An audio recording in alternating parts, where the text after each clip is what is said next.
The Expansion Zone with Sonia Barrett. Everybody's talking about consciousness.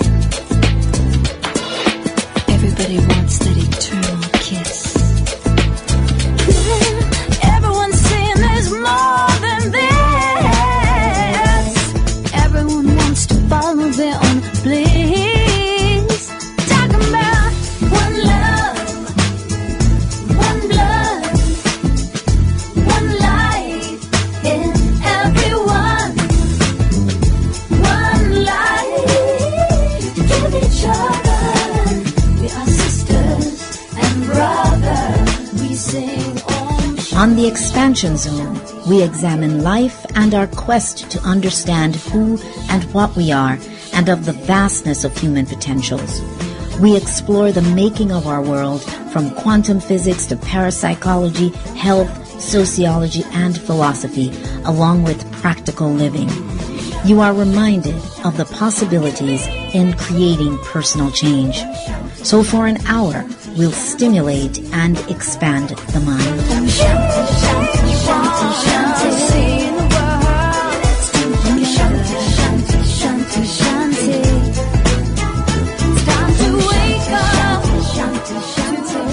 Well, welcome once again to another edition of The Expansion Zone with Sonia Barrett. I am, of course, your host, Sonia Barrett, and as always, happy Monday, and thank you, Donna Delore, for Be the Change. Well, I hope you had a great weekend. I just returned from Seattle for a talk there and a workshop.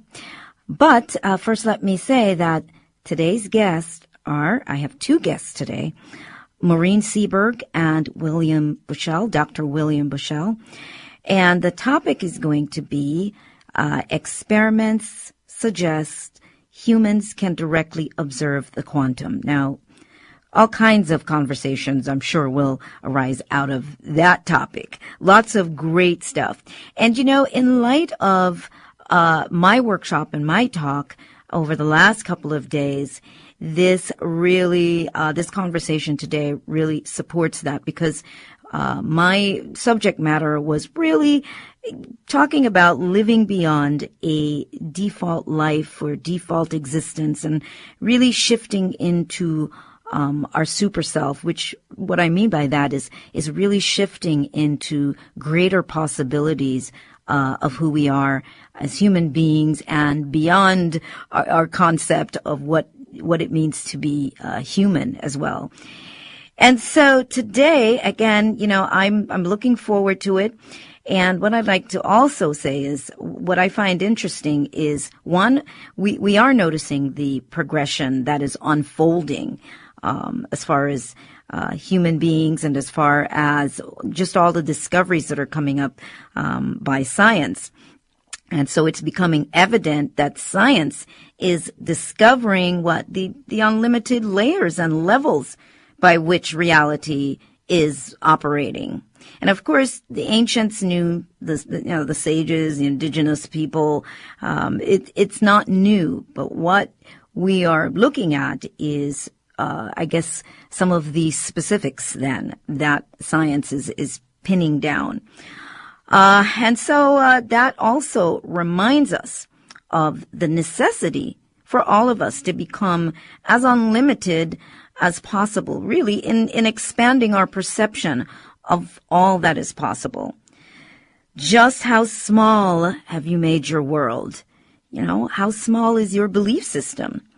And this is your belief system, and I say your world, I'm talking about your personal world as well as your perception of the collective or the collective human experience. So, of course, you know, the show's called The Expansion Zone.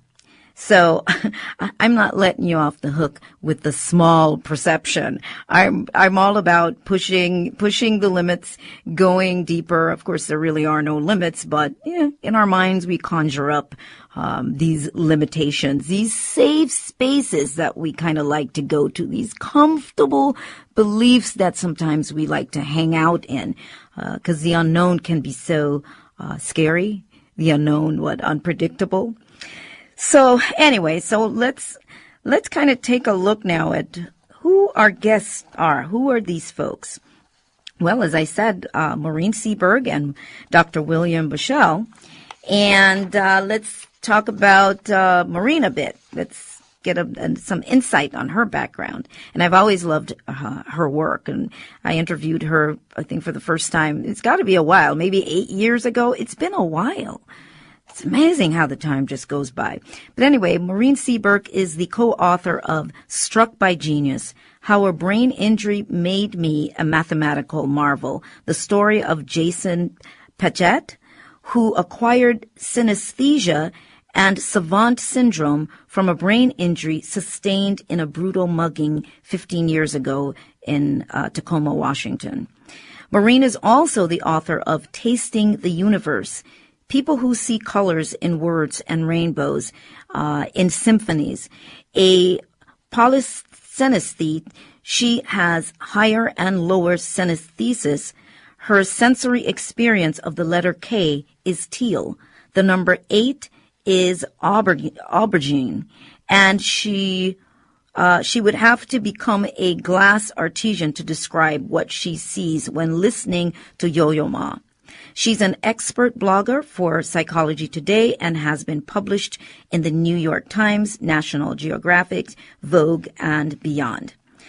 All right, so let's talk about William a bit. Dr. William Bushhell is a biophysical anthropologist who has been studying advanced yogic meditational and related practices, example shamanic, for decades now around the world as a Fulbright scholar and affiliated with Columbia, Harvard, and for the past 25 years, MIT.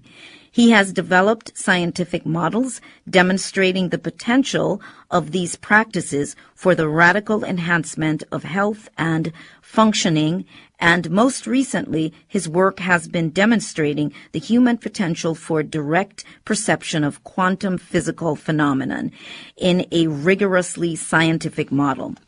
Dr. Bushhell is the director of research and let's see. And what is the rest of it? I think I missed that.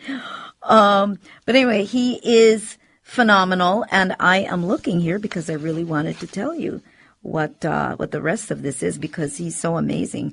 ISHAR, I think is how it's pronounced, which is Integrated Studies, Health, Archive, and Research, an initiation of the Chopra Foundation, the world's largest open access resource for scientific and scholarly sources in the fields of integrative health, healing, consciousness studies, and related subjects. Okay, so we're definitely in for a treat today because I tell you, I think the first time I really knew anything about synesthesia is meeting Maureen, reading her book. And I was so fascinated with this, even though we'd heard of, different situations like that where people are seeing letters in certain colors and even just looking out at everything around, seeing it in mathematical patterns and all of that. So without further ado, I would like to welcome Maureen Seaberg and William Bushhell, Dr. William Bushhell, to the Expansion Zone. Hi, Sonia. Thanks for having us.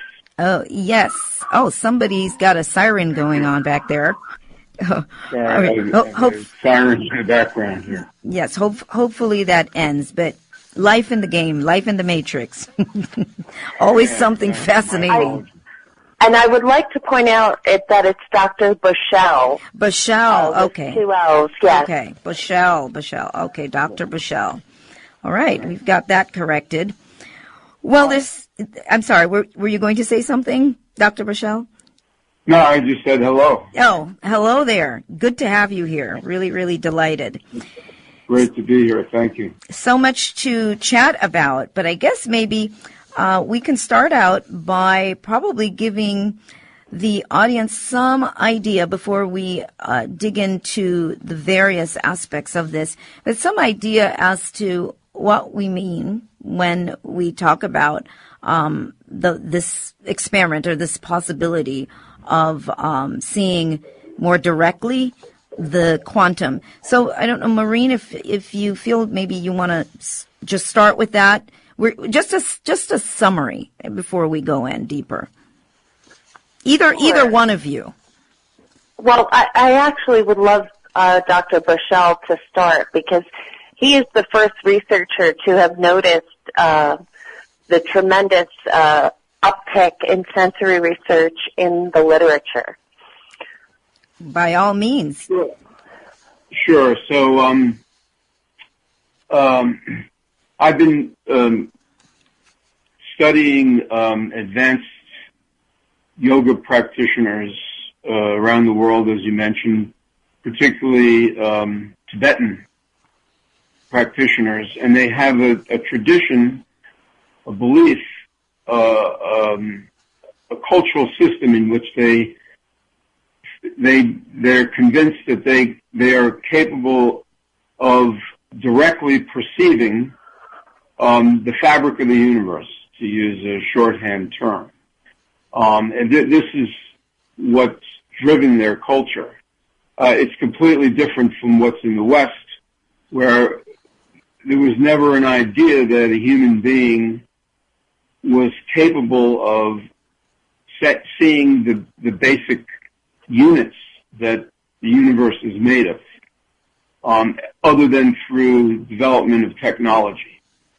And so for centuries, this Tibetan tradition, also known as Vajrayana, it's in a number of places around the world originally, and now it's been spreading globally, believes that this is possible through intensive training. Training of the senses and attention. Those are the key ingredients, and also cognitive abilities. One has to understand what one's doing. So I've been on this path for a long time, and I've been trying to connect Western science with what I consider to be yogic science.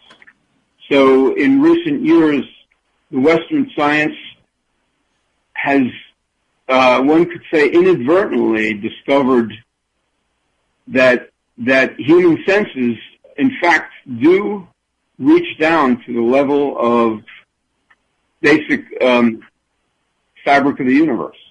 And a lot of these discoveries have just occurred in the last few years or in the last year.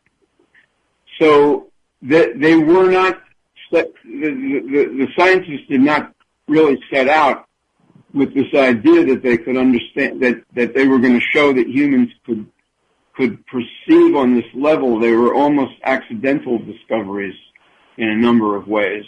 And some of the discoveries came from development of virtual reality and immersive reality technology to see what the human factor was in creating interfaces. So they were almost accidental discoveries in some cases. Anyway, I don't mean to go on too long, but... Oh, no, that's fine. That's a kind of I'm not that good at nutshells, but that's good of a nutshell of the landscape that I've been operating in. No, that's... And I'll just also, add that Maureen and I have been collaborating for almost 10 years when I first was assisting her on the research for her book, Tasting the Universe. And that's an interesting story on how that connects with what I just said. I would love to hear that story by whoever will tell that story, because I loved Maureen, that book. Would you want to... No, Bill, go ahead. Go ahead. I think you tell it best, and then I'll chime in with some of the highlights of the sensory potentials we found. Okay. So, Sonia, what's really remarkable is that now, in the last couple of years, maybe a little bit more, it's not people from the yogic side that are making the advances, or that are trying to bridge as much as leading physicists themselves.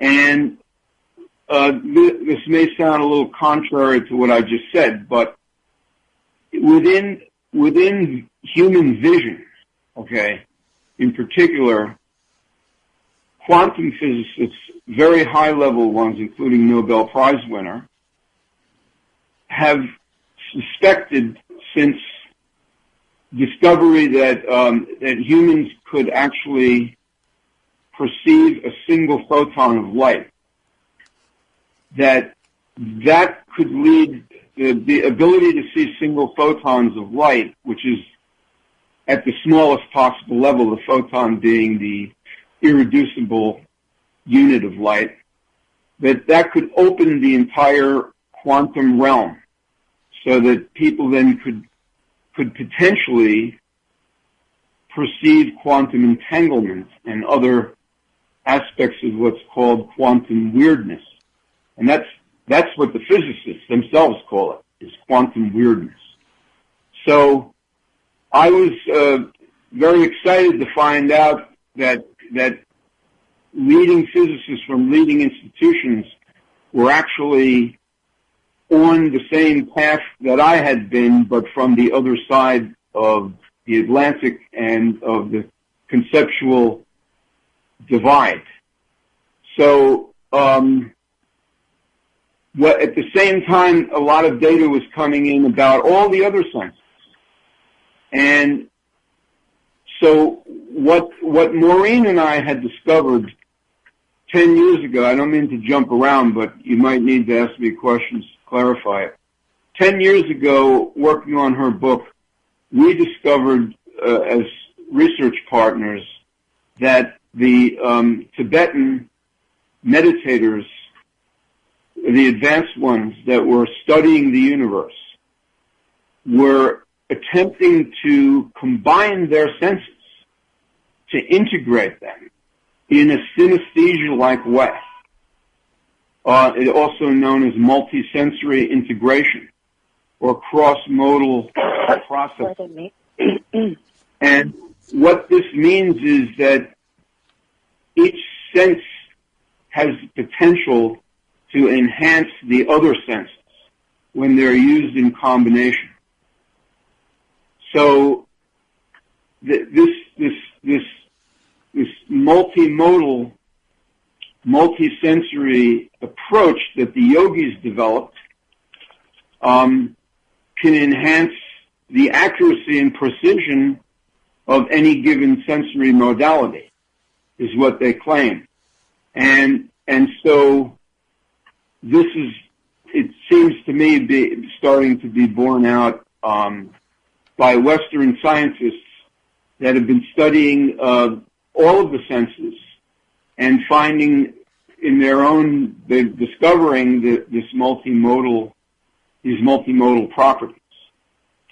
So what that means is that all of the senses, like we talk about the ability to feel a molecule that human beings have, or the ability to hear wavelengths, amplitudes that have the scale of the diameter of an atom. These are discoveries made by leading, rigorous scientists. So they all may blend together to open a complete sensory experience of the quantum level. And this is something that Maureen and I discovered on a descriptive level with the production of her first book, which I still consider a great book that she wrote, and I wrote the foreword to it.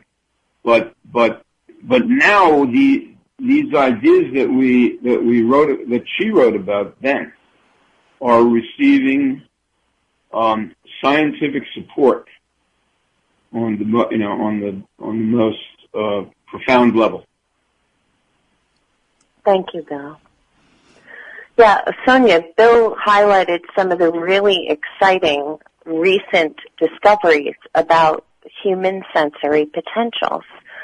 So feeling a molecule with your fingertips was tested out at University of California at San Diego in Dr. Ramachandran's lab, and they applied a layer 1 molecule thick onto a silica surface, and human beings of normal or expected sensory potentials, not super tactile people, were able to discern the difference in 1 molecule thickness. We can hear sounds with amplitude smaller than an atom, and we can also distinguish sounds that are only 10 millionths of a second apart. In the case of vision, seeing light at the level of a single photon, as Dr. Bushhell pointed out, means not only could we possibly confirm some long-held theories, albeit high-placed ones, in physics, some normal everyday people might actually refute them if they see quantum entanglement or not, if they see things at the quantum level behaving in ways we have not theorized. We used to believe humans could smell only 10,000 distinct odors, and the latest research proves that we can smell more than 1 trillion scents, and it may operate on a quantum and vibrational level. Now, as you know, taste is intrinsically linked to smell, so taste research is burgeoning as a result. But, you know, they used to think we just perceived 5 major taste groups at a molecular level, and scientists in Israel recently discovered a set of taste buds for discerning fresh water. So we are living in very exciting sensory times, and it's just astonishing to see all of it beginning to come out. And Dr. Bushhell could speak to this better, but he spent a lot of time in the scientific literature, and there really was not one person aggregating and calling attention to this until he noticed it. And so I've been very fortunate to be writing a series about what is really a sensory renaissance with him for the past several months at Psychology Today.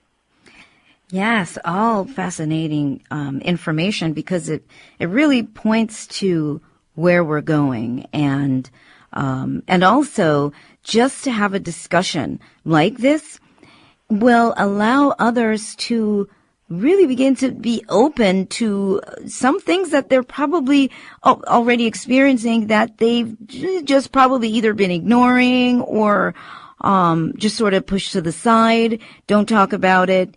And so I think that this kind of information is very significant to just opening people's minds. I agree with you, very much so. I think this is a story of human potential, and while we are on the brink of robocalypse, I am not anti-technology, but I do believe in the primacy of human beings. It's really encouraging to learn that we are much more powerful than we have been taught. And one of the other things that I love, I mean, when I was reading the article, I like where you said, just this little line, it says, that's right, human direct sensory perception, not machine. And I think that those 2 little words, not machine, and I'm not opposed to technology either. I love technology. I think technology really can give us an opportunity to see ourselves, to see some similarities, to see the technology of a human being, of this body, which is really what we're talking about. But for people to really begin to recognize that, you know, there's so much that we can do, and it doesn't have to necessarily be based on the interface with a machine. The other thing, too, that came to mind when Dr. Bushhell was talking was Vipassana meditation, because, you know, I had the opportunity to do that a few times. Are you familiar by any chance? Yes. Okay. Oh, absolutely. Yes. it's key to the research. Absolutely. That I use for the models that I've been making. And I just would take this opportunity to quickly say, Sonia, that I really need to applaud what you're doing with your station and in your teachings. Because you know, reading your description of the expansion zone and about talks and workshops that you give, this is you are one of the people, I don't see that many actually, who are talking about a profound potential way beyond their imagination. And in these times, I think this is such an important message.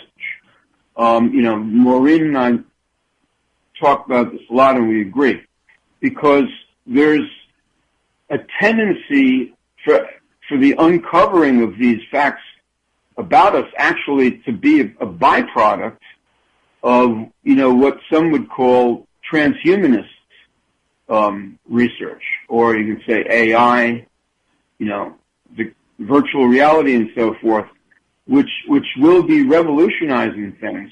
But if we're not aware of what potentials we have, we're liable to just get caught up, you know, and swept away with this high-tech movement that's going on and that billions of dollars are being poured into. And I feel there's a, you know, I agree also that I'm not a Luddite. I'm not anti-technology, but there's a risk of losing the knowledge which we didn't really have that firmly established in the first place in the West, of our potential and of cultivating that.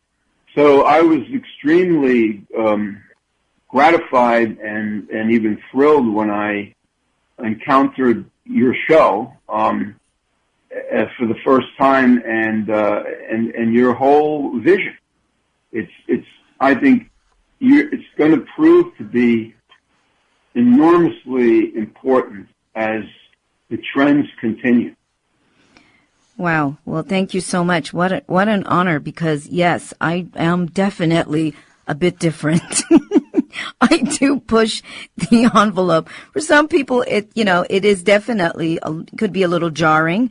But I think that I couldn't do it any other way.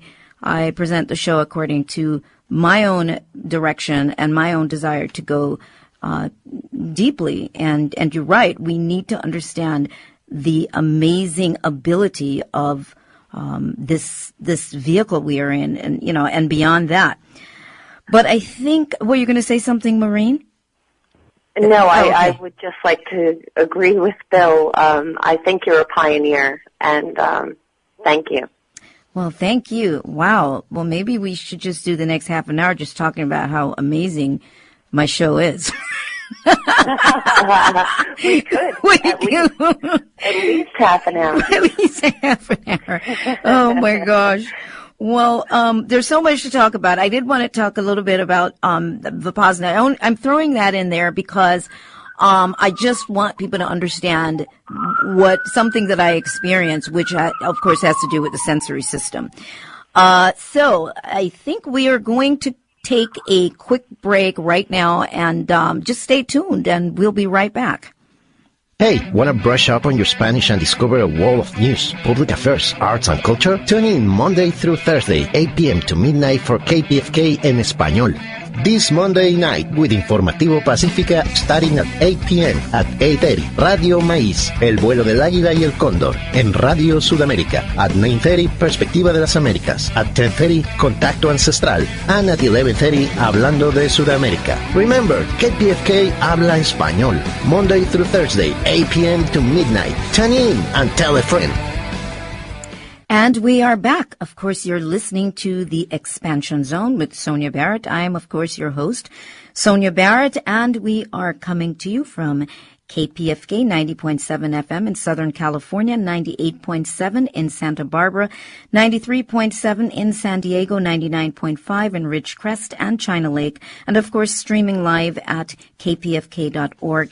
And we have been listening to two amazing guests that I have, Dr. William C. Bushhell and Maureen Seaberg, and we're talking, the topic is actually experiments suggest humans can directly observe the quantum. But of course there's so much to this one statement, this one topic, and really pushing the envelope or helping us to stretch our minds and our perception. But before the break, I mentioned Vipassana, and just to give people a bit of an idea, it's an experience. It is a meditation practice. It is 10 days long, 10 days of silence, basically. But the opportunity to experience the sensations that are occurring in your body all the time that you never noticed. You just had no idea because, we get real lost and caught up in all of the external, experiences and so on. But to me, it was absolutely fascinating because this is, you're feeling the subatomic particles of which you're made. And that's what I wanted to throw out there, that there is so much that is occurring that is profound and what it triggers and stimulates in you. Of course, we can't talk about it now in this show because it's a lot. But anyway, I wanted to just throw that out there about this amazing experiences that we call the human experience and then beyond that. So, anybody wanted to say anything on that? I heard a deep breath because I wasn't sure if that was a comment coming or... No, that's okay. Fine on my part. Maybe Bill? I'm sorry. What did you say, Maureen? No, I thought you might want to follow on that, Bill. I'm not as familiar with it, but it does sound like what we're talking about, these hidden potentials that can become apparent in meditative settings. It takes you, it's a subtle energy. It takes you to the subtlest level of possibility. That's the whole idea. You're constantly going deeper into that sense of Yes. Mm-hmm. In terms of the model that I've been developing, for example, Vipassana is key because it translated into scientific terms, the stillness that one cultivates in the Vipassana practice, along with the concentrative meditation, is all to enhance attention and to get it on, as you said, Sonia, the subtle levels. This is how one actually descends into a state of stillness where these senses, these sensory potentials can emerge, especially in conjunction with well-trained attention, which is key to Vipassana. So, in fact, the scientific research has very strongly supported the claims of the Vipassana research, and it is shown in a body of studies that it enhances sensory abilities. So it's relevant to this understanding of the ability to see single photons and entanglement. And in a scientific framework, one could say that this training increases the signal-to-noise ratio. That's what you were saying, Sonia, and your description. I'm translating it into somewhat of a technical term for whatever scientists might be listening in, because it has a profound effect that way. And it opens up this world of that our senses can actually then connect with. So, like you were saying before also, that people might be experiencing things the cultural filters don't allow them to really to see them or experience or accept them.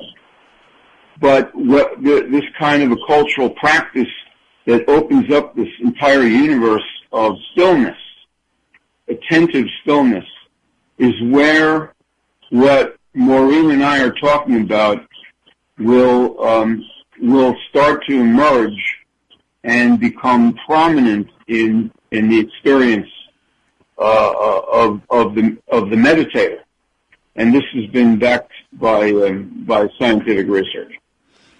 Yes, and that's the thing. You know, all of life is this amazing science. Of course, science that goes beyond even obviously what has been discovered at this point. But I think it's people just to realize that it doesn't matter what you think, there is a process that is occurring, and it's a matter of being able to tap into that, being able to really access that. And it is a very, very profound experience, and it is very life-altering. And I wanted to throw this out there as well. I'm kind of throwing things as they kind of pop up, because that's what I do. Sometimes I have no idea what's going to come out of my mouth. But years back in 1992, I went on this quest to just try to understand my life and, you know, some very intense experiences that I had gone through. And I did not know how to meditate. I knew nothing about doing any of that. So I'm making the story really short. The fact is that I decided to try to do this thing, and just out of being persistent and consistent with sitting and not knowing what to do, eventually one day something happened for me that forever changed me, and that allowed me, something obviously must be with my brain, because I was able to then access so much and to understand so much scientifically, that I knew nothing about. I knew nothing about quantum physics. I didn't know anything about any of that, not even the word metaphysics. But the whole fact here is that just out of mere desire and persistency, I encountered an experience that I didn't understand. And what that is saying is that there is a natural process here for anybody who really wants to commit to going deeper. That is really the emphasis that I'm making here, to really understanding more. So I wanted to share that. Yeah. I think you're right about that. And how the brain, I don't know if we want to somehow connect that, because you know, all of this has something to do, obviously, with the brain and, you know, how things are filtered for us, our reality is filtered for us. So is there either one of you that maybe want to just share some simple insight so people can understand maybe this switch off that happens, or how we get very focused in on one particular version or interpretation of reality, sort of blocking us from all that actually exists and is there?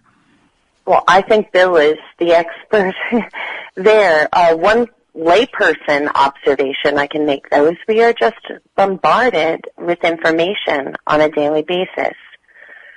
And we do not unplug enough. We do not remain still enough or quiet enough to reconnect that way. But Bill is much better versed in the biology of this. Well, I think that you know, there are various pathways to the discoveries that can be made, and I think I really like the way you describe yours, Sonia, and I think it's similar to some of the things that I've done more recently myself. And I should say that I was not practicing any spiritual or yogic practice for most of my life. I was studying this scientifically. It was my passion, but I wasn't practicing. That's a whole other story. But to see what one can discover spontaneously, you know, just by deciding to open up that experience like you described, this can be very profound. And if there's, a certain openness, willingness, and I think what you described too is courage. Like, I'm gonna look here. I'm gonna take a look. I'm gonna stop the distraction and take a look. And this is something that I've gotten benefits from as well. And then there are those pathways that have been, charted by yogic meditational pioneers many years ago. And what they were doing was they're doing research. I mean, some call them psychonauts, like my friend Robert Thurman, who's a friend of the Dalai Lama, similar to astronauts, but going within. And this is what these yoga systems have found. And just to make a quick connection to Maureen's second book, Struck by Genius, this is an interesting thing. You see, Jason Padgett was like a normal person, and he got a head injury, and he suddenly began to see extremely complex microscopic things. And what he saw has been, as Maureen reports in an extraordinary feat of writing, he sees things on a scientific level, and this has been confirmed by a number of scientists and mathematicians. Now, what happened was, in that injury, the whole idea of acquired savantism, as Maureen describes very thoroughly and cites the experts, is that there are these brain circuits that normally keep us from accessing these details. And you find people like savants, autistic savants, and acquired savants, because of brain changes, they suddenly get access to, something, what might be like a quantum level. And so this is what an extraordinary thing this phenomenon is, and it was, there are a limited number of these people, but Maureen writes about one of the more striking cases of Jason, that also gives the background. And I would just say this, that my scientific model, looks at some of these abilities in yogis as actually a kind of savant-like state that they can generate while they're in a profound altered state of consciousness. They get access to this detailed picture of the universe, of the world around them. And there's a neuroscientist in Australia, Alan Snyder, who also showed that by turning off temporarily these brain circuits, he was able to make temporary savants that could then see things on a minuscule level that they normally didn't have access to. And this he did through transcranial magnetic stimulation. So if you look in the realm of the human realm to where this access to detail is found, you find it, like I've said, with the yogis, the advanced adepts, but you also find it with savants. So there may be a very profound connection there, as you were suggesting, Sonia, involving the brain. Yes, that's that's my feeling. I mean, I could talk about that too for a while too, but yeah, the things that I've seen and come to understand, it's just been really fascinating, because I have no physics background. So something happened with that interface, with that bridge that we call a brain.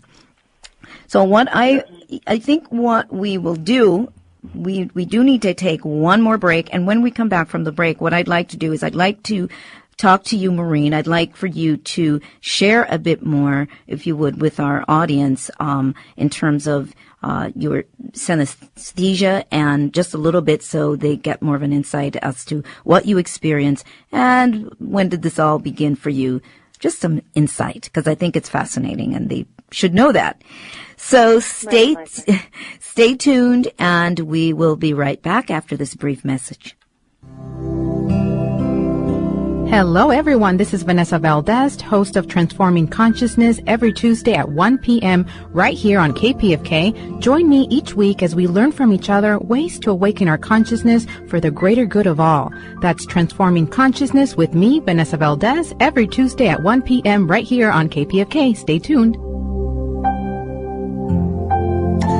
All right, and we are back. Of course, you're listening to The Expansion Zone with Sonia Barrett. Of course, that's me. I'm your host, Sonia Barrett.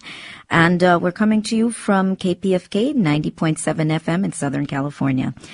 And we've been talking with my guest, Maureen Seaberg, and Dr. William Bushhell.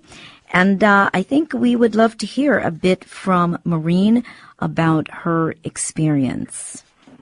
Oh, thank you.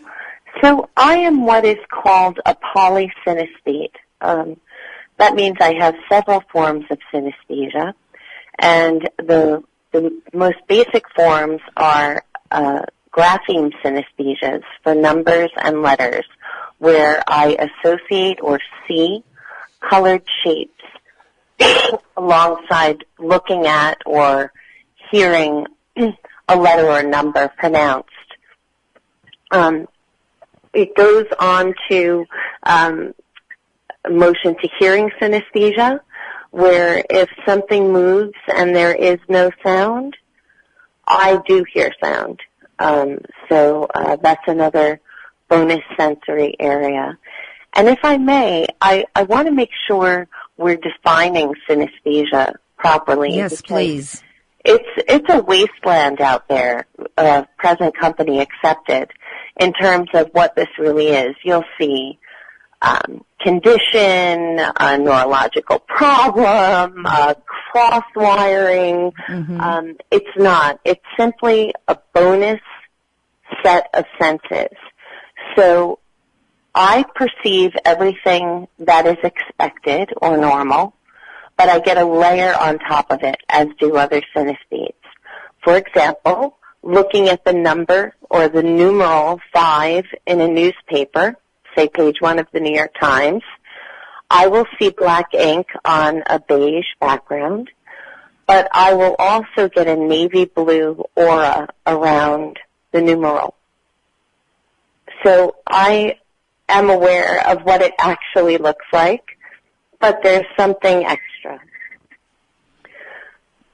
Another synesthesia I experience, which is gaining a lot of attention in recent years, is called mirror touch synesthesia. And that has nothing at all to do with color. It is rather a preponderance of mirror neurons in my brain. We all have them, but scientists didn't discover them until 2009 when they were observing macaque monkeys. They were scanning the brains of macaque monkeys doing an activity or simply watching other monkeys do the activity, and the same areas of the brain lit up. So this suggests a vast network in which we are truly connected to one another, and the human research is bearing out similar results. In fact, top neuroscientist Dr. Ramachandran, who I mentioned earlier at UC San Diego, likes to call the associated neurons Gandhi neurons, and he says they are the very basis for our civilization. So what happens is, if I see another person and perceive pain, I will feel it in my own body or get some sort of a visceral hit.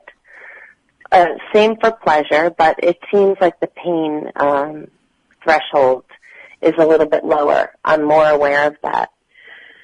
And I was aware of this my entire life, but I think like a lot of other mirror touch synesthetes, it became more real for me when the research came out and I had something scientific to hang it on. So I notice it a lot more now, and a year ago I was invited to speak at a high school in New York City, and a bunch of kids spontaneously put me to the test to see if I could tell where their aches and pains were in their bodies, and I got 6 in a row correct. Wow. And they subsequently wrote testimonials, and the teacher who invited me in, an award-winning STEM teacher, was crying by the end of the presentation. And, yeah, it was really a learning experience for me as well. Yes, and for the students, I'm sure, because here it is. It opened them up to something that they would normally not have learned about in school. There's not a class for it. No, not ordinarily, no. Unless you have a really great teacher like the STEM teacher, Teresa Kutza, who supplements the textbook learning with a lot of research, you know. Yes, and I'm hoping it would be great to see more of this because, again, there's so much that's not understood in the sense of our children and how they function, how they learn. I think it's just a lot of uncharted territory. And so diagnosis and various things are happening really based on a lot of ignorance as well. And if we understood more, maybe it could be different for many people. But I think you're so right. And I also think I hope some people in your audience are recognizing things in themselves and feeling vindicated and empowered that they can sense very subtle things. And I think we need to teach children this at the earliest stages so they believe their own sensoria, that they can trust their own body, right? Right. I mean, that is part of being a sovereign being, as you would put it, I think. Mm-hmm. Absolutely. Yeah. Yes. Now let's be sure to get your the websites or anything that you have coming up, anything that you would like the audience to know to connect with your work further. Please be sure to do that. Dr. Bushhell, sure. Do you want to start first, and then Maureen, go back to you, and you can provide that information. Great.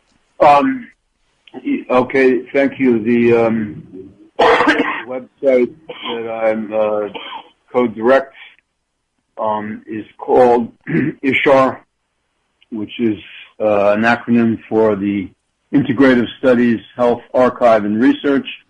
It's the largest open access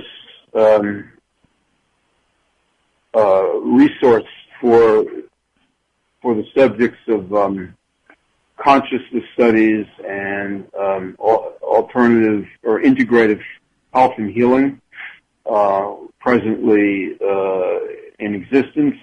It's an initiative of the Chopra Foundation, started by Deepak Chopra, and it's ISHAR, ISHAR, online.org. Fantastic. All right. Thank you. Maureen?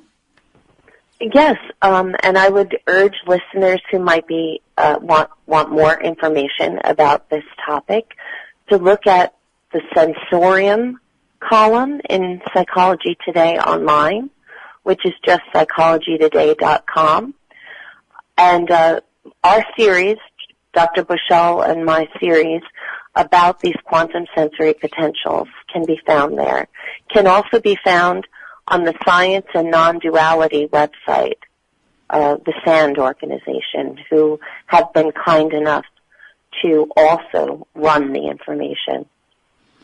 Fantastic. All right. So everybody out there, you have that information. Do definitely check it out.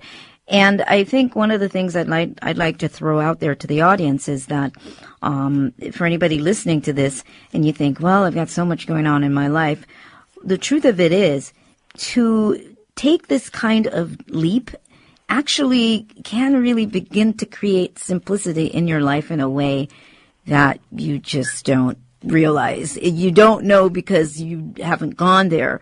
But much of this that we've been talking about can really make such a difference in terms of the freedom that one wants to experience by just tapping in and being in touch with a much deeper, more profound aspect of who you are. So there's definitely a reason to do this, to want to go deeper, to take the time to do it. And I think we have maybe 2 minutes. Almost one minute, probably, not much time. Maureen, in a second or so, is there anything else you just want to say, throw out to the audience?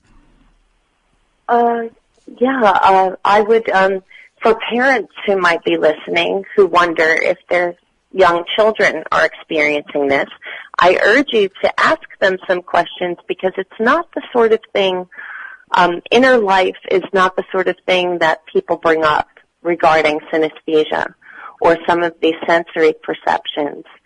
So I urge families to sit and talk about it with their young people, and reach out if you have any other questions. And I have a sense we might not have time for any more dialogue. I don't think so. Maybe a second or so. All right. Okay, William, if you want to just throw something in, you can, but it's going to be really quick. Thank you for having us on. I would suggest looking at Maureen's blog on Psychology Today. Oh, all right. Great.